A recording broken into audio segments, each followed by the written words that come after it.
Hello everybody and welcome back. So today I will be trying out a new series called Guess the Move. This is not the Guess the Move that you all know from chess.com, but it's something similar to that. So basically what I'm trying to do for this series is that I will try to guess, basically I'll be going through one of the Masters game from, hello TP My Sports. Yeah, good to see you here. Hello Kira. Yep. Yeah, so like I was saying, to get the move, what I will try to do is I'll go through a master scheme that I've never seen before in my life, or probably I've seen it before, but I've forgotten about it, which is equally likely. And I will try to analyze it on the spot and attempt to predict some of the moves at critical moments. So the game that I'm trying to analyze today is between Petrosian and Suetin from the USSR Championship in 1960. Right, so as I said, I've never looked at this before. We don't know what we're going to expect. The only thing I know roughly from the PGA that I downloaded was that Petrosian. Yeah, that's a sound for a video. Yep. Yeah, I try to use like some nature background music here, lah. But I deliberately set the the volume to be quite low. Yeah. I mean, yeah, I know I'm beside the forest, but the difference between that and the music is that there's no chickens here. Yes, in the ambience. Okay, so oops. Yep, without further ado, let's start analyzing this. So Petrosian here is taking the white pieces. The only thing we know from this PGN is that um, Petrosian won this game. I mean, obviously because I took it from a book written by Petrosian. And the game itself is about 27 to 30 moves long, so it's pretty short. Yeah, so let's take a look. Here goes. D4 by Petrosian, English. Kira, your favorite. D5 symmetrical English. Okay, knight f3. Everything is very, very standard. Yes, so I think it's truly living up to the name of the symmetrical English, copying everything. Yeah, there was one time I think the previous time I was playing over the board with Kira, I was taking black, and I also played the symmetrical English, and that was exactly her first reaction. Yes, you are symmetrical. Yeah, exactly. So maybe next time, now we know, now I definitely know what to play. Okay, give me a moment, my mouse is acting up pretty weirdly. Yep. Okay, E3 by Petrosian. And you see, the idea in E3 is that Petrosian is not going for the usual bishop to G2. Not that I'm scared of it, it's just that it's boring. Yeah, the symmetrical English does have a reputation for being boring, but it can become exciting. I mean, look here, look at what happened in our game. Yeah. Wait, you know what? I'm going to stop the ambience video because I realized okay, I think I chose the wrong ambience noise, so I just want to stop it. Yeah, I realized it's starting to sound a bit weird. Okay. Yeah, something a bit more ambient. I know. Next time then. I tried googling forest ambience non-copyrighted, but finish. Yeah, I realized we'll see. Maybe I'll just go back to the typical lo-fi music. Yeah. Anyway, back outside. E3 by Petrosian. Normally in the English, people go G G3, bishop to G2, and then you put a lot of pressure on this D5 square over here. But E3 is perfectly playable as well. Right? Choosing to keep the bishop here. And of course, you are trying to um, prepare this D5 push, which I think the Trojan will be preparing in the future. And as we can see, Suetin is responding with this very symmetrical fashion again, E6. And now what does Petrosian, what will he play here? I'm thinking an early D5 might be pretty fun. Let's say D5, if black really goes for, sorry, D4, D5, I think we will start to get into what looks like a Queen's Gambit Tarash defense, right? If I'm remembering the name of the opponent correctly. Because other than that, I'm not. Yeah, you can play Bishop E2, but maybe Bishop E2 castle or D5. I think most of them, a lot of these moves are perfectly playable. Let's see what he plays. Oh, he really goes for D4. And will black go for D5? So here's the thing, if black takes now, takes, I think this will give white a pretty nice pawn center, so I don't think um black will want to do that. In fact, the more that I look at it, the more I like d5. Means there any implications? Okay, if you go for d5, what usually happens in the Tarrasch is um takes, and the resulting position will resemble like a reverse Karnov Porvinik if for those of you who are familiar with the Caro-Kann, where white is at risk black is at risk of getting a isolated pawn, but he gets like very nice dynamic play for his pieces, especially along these open files, the open diagonals, and play actually becomes very exciting. Right. Another move I can see here for black, queen b6 might be playable as well, with the idea that oh it does takes, it does bishop c5, putting more pressure, potential step over here. Queen b6 is playable, or you can just ignore it altogether. I'm thinking if you ignore, let's say bishop e7, white does have the option of pushing the pawn, again in Benoni fashion. And this might get a bit tricky. So let's see what Suetin goes for over here. d5. Wow, both sides are really going for it now. Full symmetrical fashion, and now we have what looks like a Tarrasch defense on the board. A moment. We'll try setting out a poll next time for each guest. Yeah, thanks for the suggestion, Kira.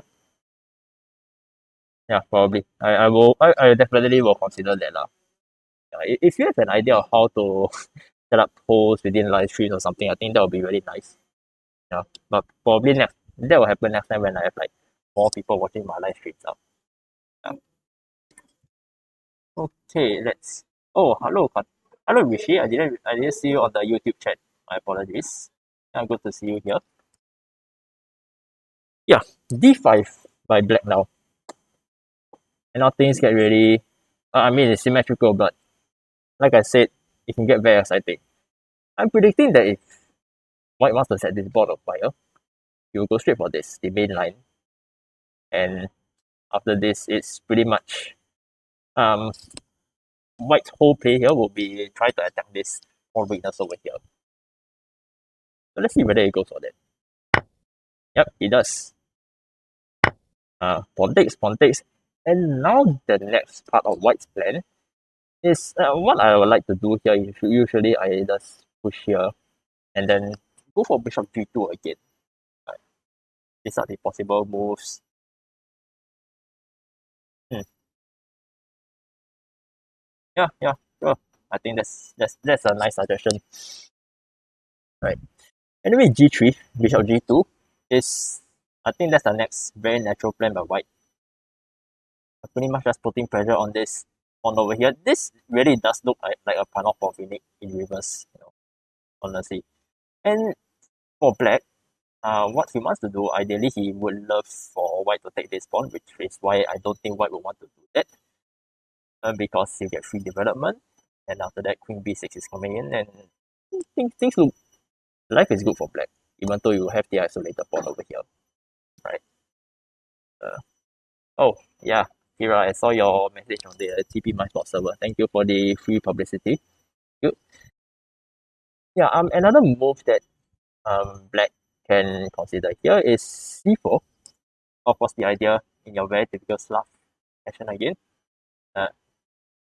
Uh, b5, a5. Someone suggesting bishop e2. Hello, open bit. Good to see you on the Twitch stream. Bishop e2. Yep. Bishop e2 is playable as well. I thought I would prefer the bishop g2 idea, just in the spirit of the entire position. Yeah. But like I was saying, c4, b5, let's go for a general queenside expansion. And if I am white in this position and black goes for this, I would try and prepare this e5 pawn break as well. Yeah, just to get at the base of this entire pawn chain over here. So let's see what Petrosian goes for. My guess is the very simple g3 and bishop d2. Yep. And let's see. Bishop e2. Wow. Who was that who commented bishop e2 in the chat? Open bit 64. Wow, congratulations. You guessed this move correctly. Um, bishop e2 is definitely a very typical developing move, but it's not something that I would really want to play here. I say mainly because I much prefer the bishop g2 idea. I try to think what's the purpose of this bishop here. Like, where is it going to go to in the future? Possibly one day, what might go here, and bishop f3 possibly. Yeah, you have to think like Petrosian. Yeah, yeah. Actually, that's the problem. I do not think like any grandmaster at all. Yeah. Um. Yeah, I try to think here. What is the purpose of bishop e2? I mean, for any checks from here, I don't think. I don't think that's the idea. I mean, another possible drawback of this is that you weaken the light squares over here. That's the issue. And yeah, really, what else?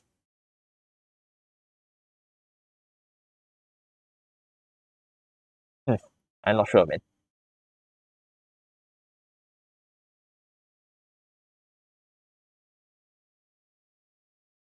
Yeah, maybe I will go back and take a look at this for a while more.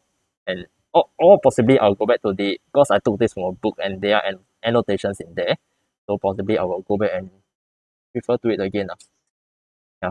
And see what's the idea behind the bishop e2 move over here. And let's see what black goes for.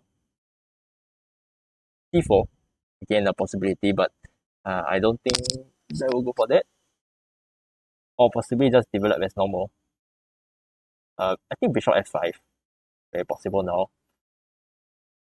Yeah. Or basically any normal developing move at this point.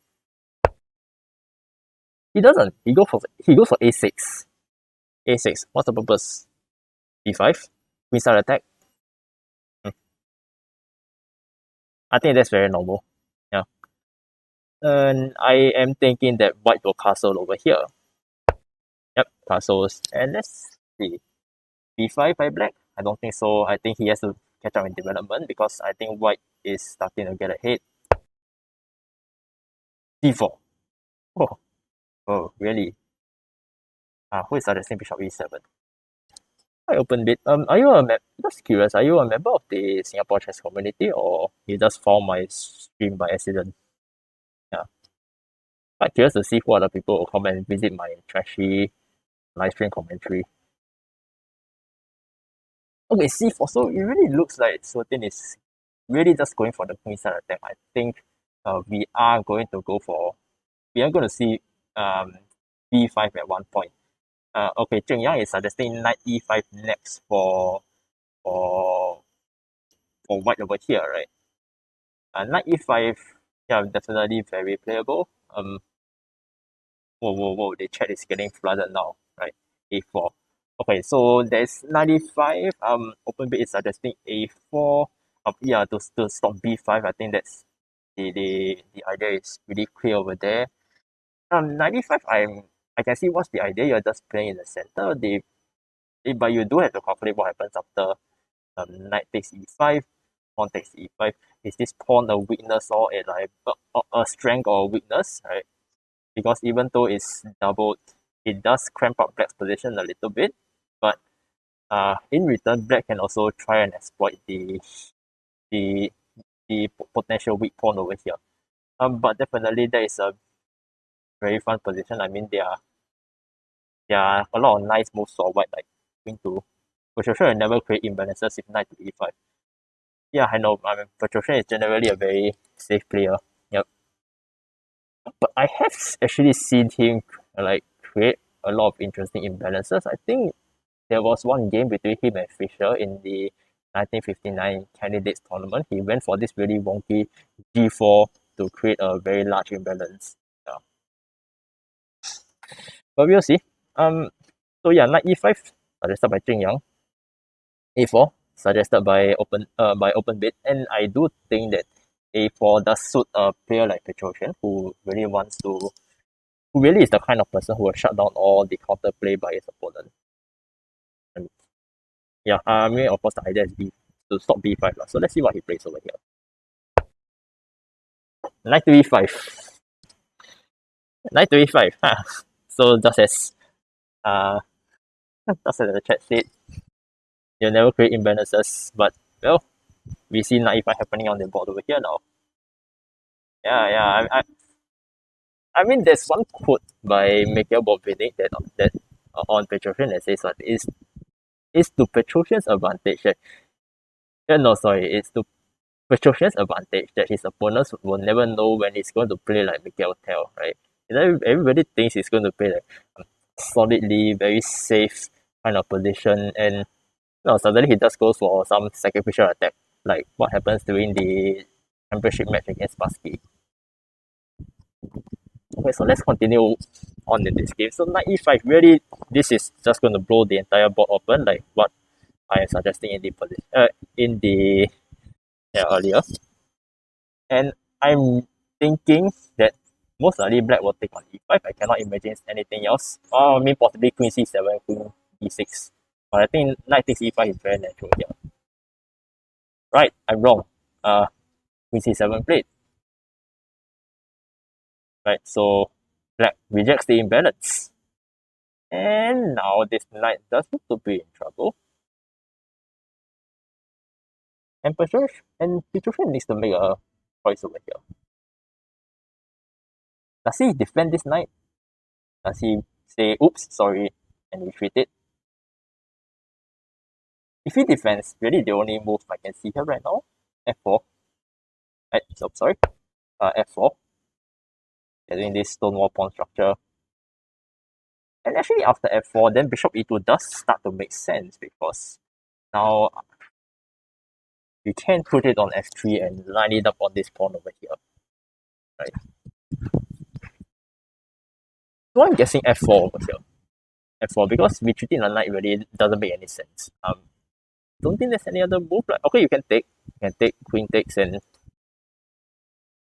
white. What does white achieve? So I don't think white will take. Right. And besides, one more thing to note is that if white takes, you're basically trading off your strong knight for a okay knight. That's one. And secondly, you are left with slightly less active pieces. I mean, you compare the bishops on both sides. For example, black's bishops have a lot of squares to go to, and in comparison, you see white's bishops are slightly restricted. So you don't really want to be left in a position where your bishops are slightly worse.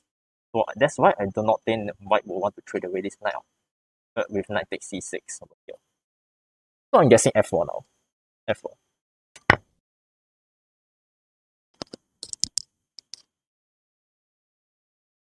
Oh my goodness.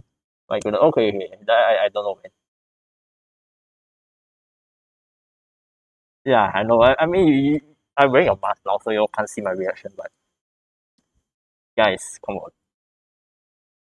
Come on, what was that quote that Jay said during the AUC live stream? That grandma Petrosian playing weirdly. Yeah, I know. Come on, guys. What is this? Eh. I mean, queen takes is almost natural, but what is this, guys? Okay, fine. This is, I don't know. Goodness me, man. What is going on here?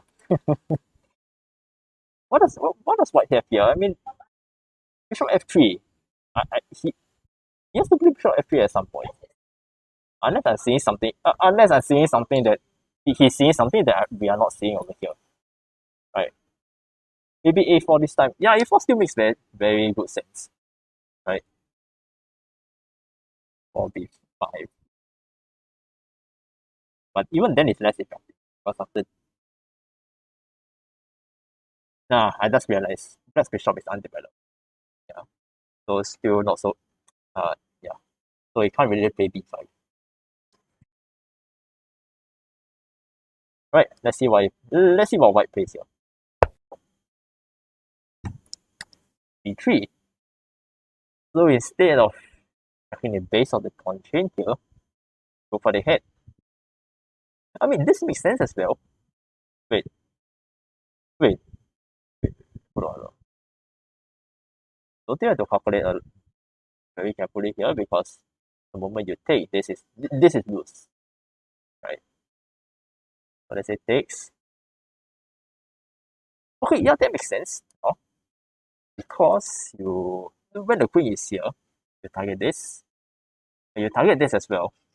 Which again you see I keep harping on like putting pressure on this pawn. And you also open the diagonal for bishop b2, bishop a3. Although I would definitely appreciate a4 before you play bishop a3 something.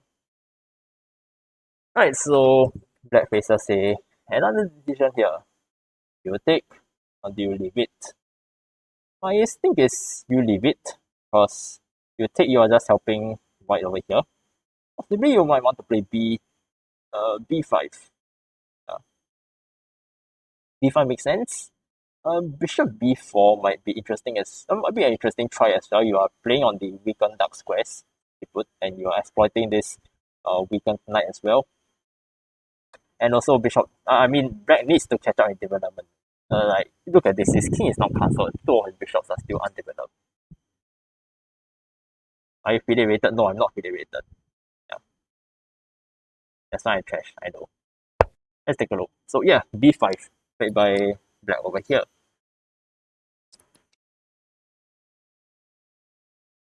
All right. All right. So things though. I think things.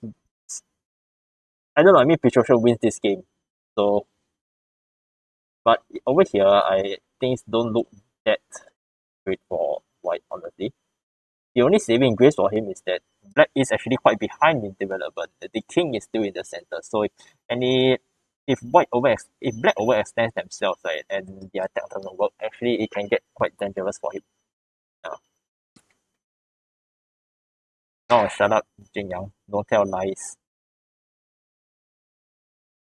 Yeah, so anyway, open bit here is suggesting bishop to b2. Yeah, very natural. Bishop b2 and possibly an e4 break. And then, I mean, over here, white really just wants to play on the center already. Either you siege this pawn or you just e4 break already. Yeah. And actually, playing in the center does make sense also, because especially since black's king is still sitting there and doing goodness knows what. Yeah. This bishop b2 allows b4 to c3. Hello, Shappy. Good to see you here on the live chat. You would take c4. Okay, so let's say bishop b2, b4. Yes, this does look a little bit unpleasant. So let's say you take on c4. Taking on c4, what would I do? Okay, if I take here, that would be a blunder because of this. Nope. Taking. Yeah. Open the b file. Life is not too bad for white, right? Except for the fact that these bishops really look sad. Honestly, they're just so sad. Yeah, I mean, if Nima was watching this live stream, I'm quite sure he will leave a comment and says, hey, these are Laos bishops. I mean, there's always this running joke in the NUS chess club that I have this habit to get really bad bishops in my games. It all started from Nima. Yep. Yeah, so let's see what white plays over here. He takes. Congratulations, Shappy. You got it correct. Yep. And yeah, just as I expected, black will take with the b pawn, or I mean, taking if anything else will be a blunder. And now it does seem that white does have a few. They still have a few areas to exploit, so things aren't too bad for him. Yeah. So let's see what else. What Petrosian will do next week. I'm not going to try to guess this move. Uh, let us see what plans he has in mind. E4. E4. Wow, that is a pawn sacrifice, and it's a very brave one. Queen c2 to stop bishop b5. Yes, very playable as well. Bishop f3, bishop b. I don't think bishop b2 is playable here. I mean, I'd rather one. Yeah, but I think queen c2 first. Yeah, like who was the one suggesting that? Yeah, Shappy. Yep. from this, and then possibly rook b.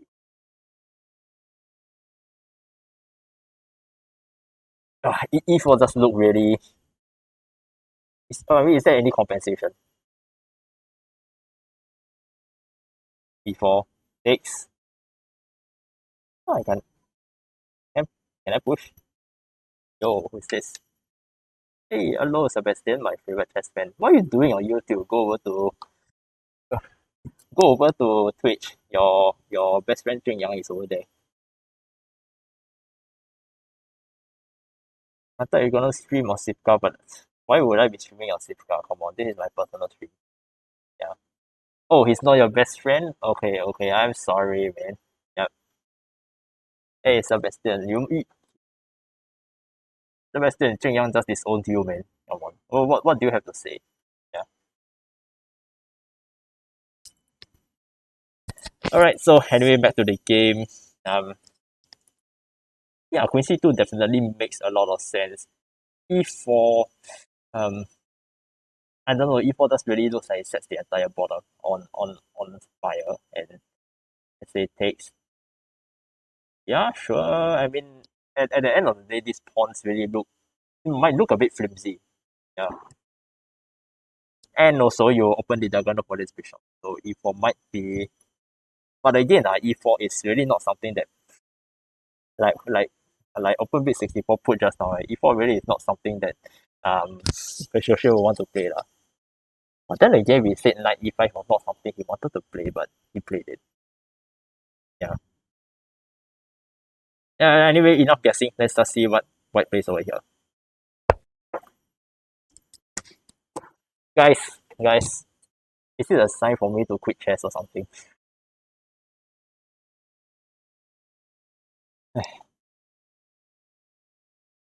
Good job, Jing Yang. You got it correct. Looks like Petrosian really is in a fighting mood today. In this game. Is this a must-win situation for him? I need to dig deeper into the PGN, so I need to check what his mood was on that day. Or probably he just calculated something that all of us just missed over here.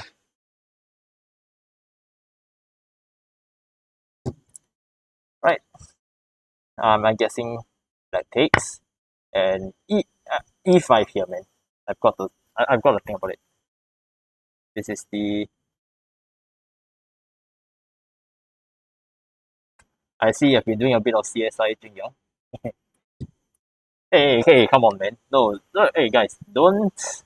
If you are looking up this game and then suggesting to me the moves, don't do that. I mean, it kind of spoils the fun, right? So, yeah, anyway, I sure E5 over here. It just looks very natural. Uh, what is he thinking over here? Okay, fine. Um, bishop F5, no, bishop G5. Again, yeah, I know. This is my first question. What does bishop G5 do? Okay, someone's saying on the chat knight takes E4 is.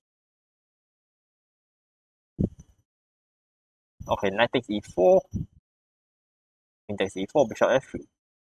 So the whole idea is you remove the defender, you will take and then bishop F3, and life is good. Oh my. Right. So definitely black has to solve this. And but who hits? Try over here.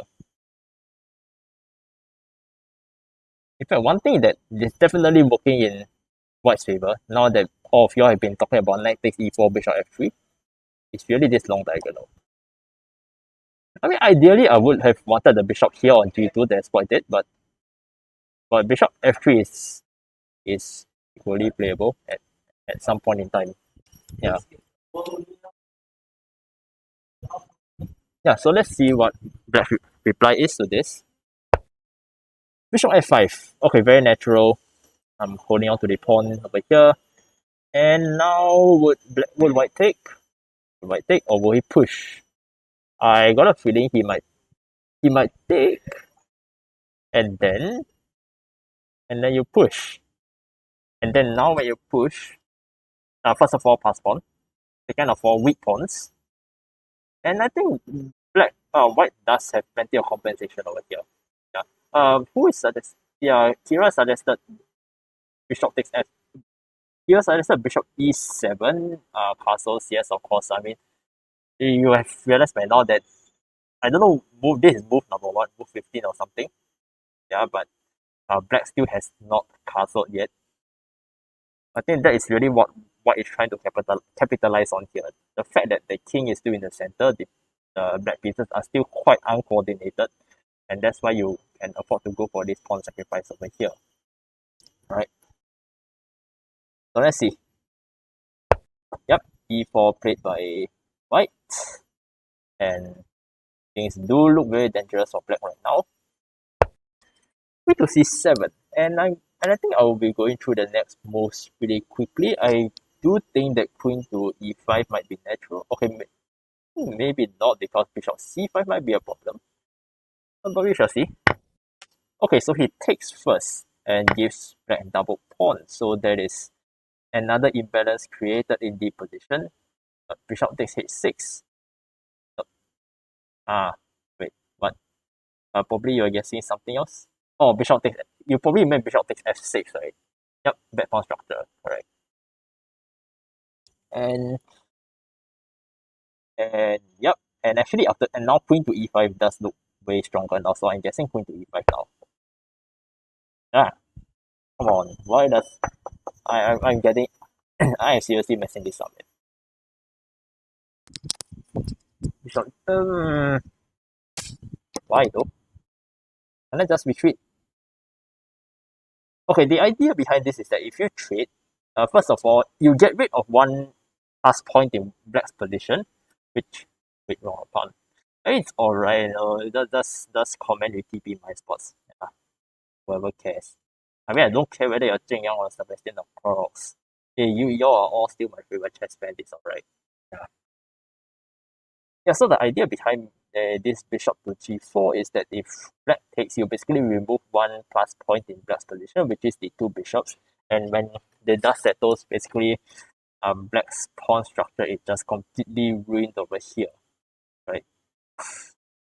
Yeah, I'm just gonna ignore the chat for now. Oops, sorry. Yeah. So I don't think black will want to take here. But any other stronger threats? Yeah, I think black will probably play bishop g6 away. It takes. Seriously, seriously, guys. Seriously. Okay, queen takes definitely for sure, for sure. And I am going to suspect that the rooks are going to come out at one point just to. I mean, all these pawns are really just up for grabs. Yeah, it's hard to not trade a bishop to g6, queen to a. Oh. Sorry. Let me remove all the arrows. So let's say we go back here, bishop to g6. Yeah, queen to a4, and that does look like it's in a bit of trouble. Yep. Yeah, fair point. Fair point. Thanks for raising it up. Yeah, so let's take a look. So after bishop takes, queen takes. What? How does black defend this position? I mean, at this point, there's really no point for black to castle anymore, lah. Right? Possibly bishop d6 is not in order now. I mean, you have to give back one of the pawns. It's too hard to defend all these weaknesses. Yeah, yeah. Not playing bishop e7 earlier was a big mistake. True lah. Yeah, you're quite right here because I think black. I really do feel that black wasted too much time on this c4, b5, a6 ideas, and you really neglected your king and your king side development. Yeah, reminds me of a certain game that we played, right? Yeah, obviously. Yeah, but I do think that white is just winning over here, even though it's a pawn down. Yep. Let's see. Um, okay, queen to 5. Yeah, queen to e5, knight takes e4, f5. Oh yeah, actually, Jeffrey was mentioning that in the chat, right? He's trying to bishop d6 cheapo. Main on here, really? Well, I'll just play g3 and then life is good for white already. Wait, I am paying too much attention to the chat. Let me just go back to the game for a while more. And I think the rooks have to come out. My money is on the rooks. Let's go. Rook E1. Rook E1. Let's go. Bro. Bro, just seriously? Seriously, isn't what happens after this? What happens after this? I mean, is there rook E1 tactics over here? They have to be careful of. F5, F5, queen to H5. Okay, if you take, that's a hanging queen. So, and if so it's F5, queen to H5. Okay, yes. So because basically whatever you whatever you take, you're going to lose the queen. Yeah. Yes, I agree, man. This is completely a non atypical Petrosian game. I mean, I can show another one, the one that I played against Fisher last in the previous year. That's also completely not a Petrosian game. Yeah. Yeah, let's see. Oh, F5 really played. And I'm guessing queen to H5. Yep, queen to H5 played. Who was the one who suggested that? Oh, Sheppy. Yeah. By the way, Sheppy, are you part of TP Mind Sports or any other varsity institutions? How do you get to know of this live stream? Or do you just randomly come across it on the Twitch channel? Anyway, yep. Really, the rooks are coming in. I don't know yet why White has not developed the rooks. I think it's about time they get unleashed at this point.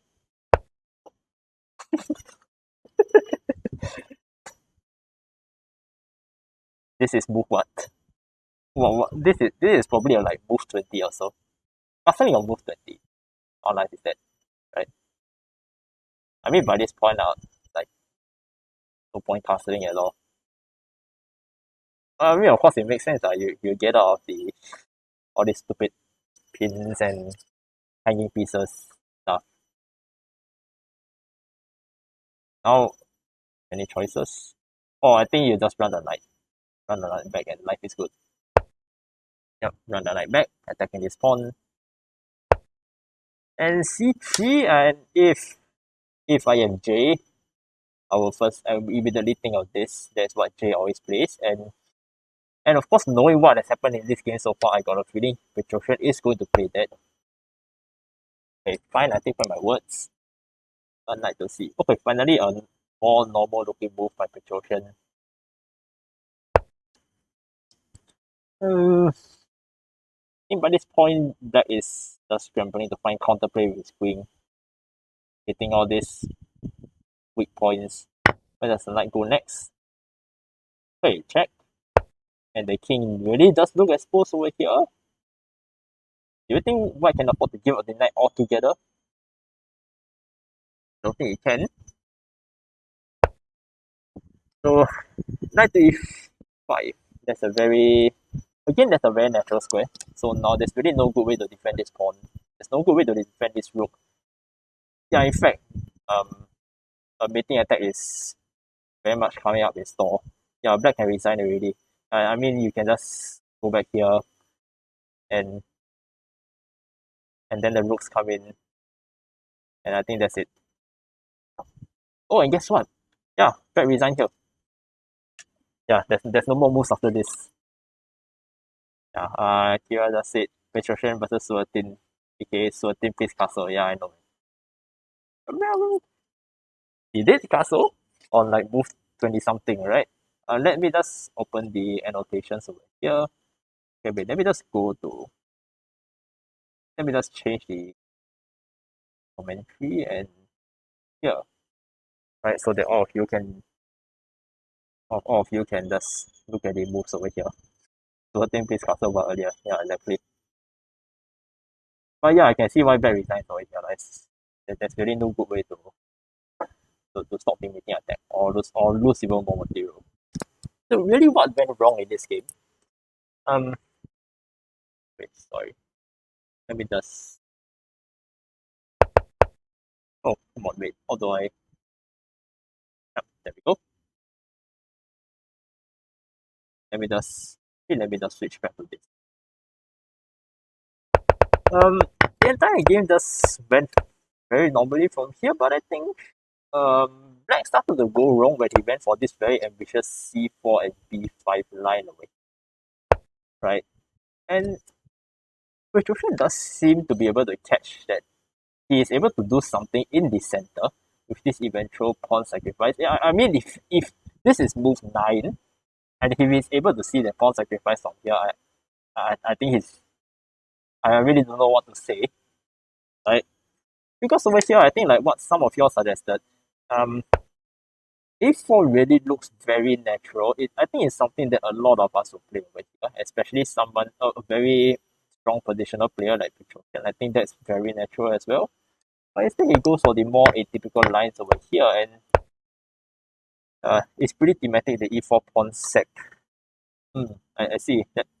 Yeah, I know the e4 break is a very common theme in this kind of queen sec expansion versus central break, but yeah, I don't really see it played very often. As in personally for me, I think this is one of the few times I see the pawn just being casually given away like this. Yeah. Um. Yeah. The knight takes really just surprised me. Right. I really need to go back and see what was the idea behind this move. Knight takes e6 and also also the bishop e2 line. I think we need to see to that. Yeah, definitely. I mean, as in all of y'all are very true over here. I mean, Petrosian, even though many people say that he is a very defensive positional player, he definitely has a very strong tactical sensing. So, as in, he's definitely much stronger in tactics than a lot of mainstream media portray him to be. So he does know when it's the right time to draw the center, um like what TP My Sports has said over here. So, but I still not getting this though. This maybe it is just to clear the center, open out the files lah. And after this, yeah, I think the key move was this e4, and this whole series of moves, pretty much white's position was just black's position was just completely ruined. The king is still sitting in the center. Bishop e7 has not been played, or even bishop b4. I think I suggested that at some point as well. And yeah, basically white black is just screwed over here. After this, yep. I think the rest of this is really just technique lah. And after this, yeah, black resigned over here. Right. Okay, so this was a very nice game by Petrosian. Cheska Kira, I'll blow up his center with ready. Okay, here's what I am going to do next. I'm just going to open that PDF that contains the annotated version of the games. I'm just going to go down and see whether there's any I can shed some light on some of the moves that we saw earlier. Let me just go to yeah, actually I can just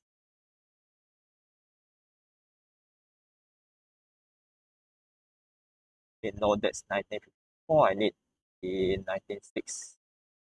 Yeah, there are 2 games in this book. No, 3 actually.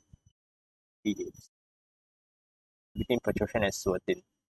Yep, here we go. Become Petrosian versus Alexis Suetin. By the way, you are not able to see the annotations because I think this is copyrighted, so I can't exactly display it to you guys.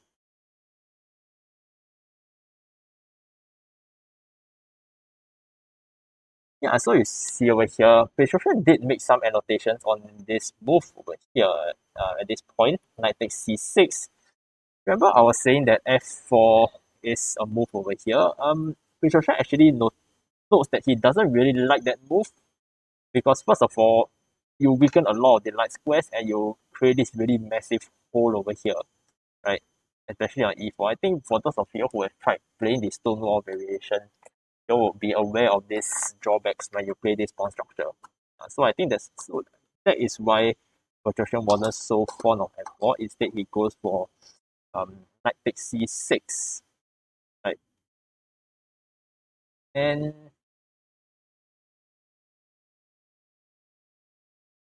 over here, if we go for by a few moves, at this point, yeah, what Petrosian wrote over here is that black does not necessarily have to take b takes e4. In fact, he says that it is a mistake. He can just hold onto, he can just hold there, or even play knight takes e4 and then preserve this pawn center. Simply put, right? But then after this, and after this, there's still a lot of variations which I'm not going to calculate or work it out today, lah.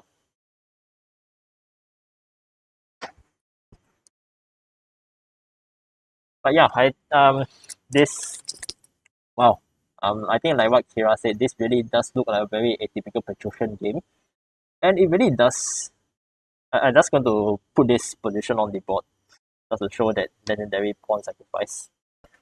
It really does show that while Petrosian is very well known for his strong positional understanding and just shutting down all his opponents' counterplay, I think this game really shows that he also has a very good sensing of tactics and calculation and the knowledge of when to go for the attack, uh, even though he's not known to do that.